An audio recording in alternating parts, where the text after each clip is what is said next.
কেমন চাই? আগের বারও তো আমার কাছে চাইলি ৪৯টা গুণ থাকবে। তা সেরকম গুণ সম্পন্ন 50টা গুণ কেন, তোকে আমি 1000টা গুণ সম্পন্ন দিচ্ছি। তারা একটু ভাবতে দে। হ্যাঁ, পেয়েছি। বল, তুই নিবি কি সেরকম? হ্যাঁ মা, তুমি যা দেবে আমি তাই নেব মা, তাই দাও। ঠিক আছে, তাহলে শোন। নারায়ণের মতো চরিত্র, ইন্দ্রের মতো শরীর, শিবের মতো চক্ষু যাহার, আমি দেবো সেরকম বয়ফ্রেন্ড তোকে একটা। তুই দুদিন ওয়েট কর, ওরম বয়ফ্রেন্ড আমি দুদিন পর তুই দেখবি মর্তে এসে হাজির হয়ে যাবে। তুমি এত ভালো মা, তুমি আমাকে এরকম একটা বয়ফ্রেন্ড দেবে মা। থ্যাংক ইউ মা, থ্যাংক ইউ। আমি কালকেই মন্দিরে গিয়ে তোমাকে 11 টাকার পুজো দেবো মা। কি বললি তুই? 11 টাকা দক্ষিণা দিবি? কি কিটতে রে তুই!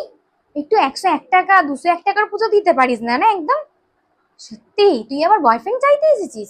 আগে 201 টাকার পুজো দিবি, তারপর তোকে আমি বয়ফ্রেন্ড দেবো।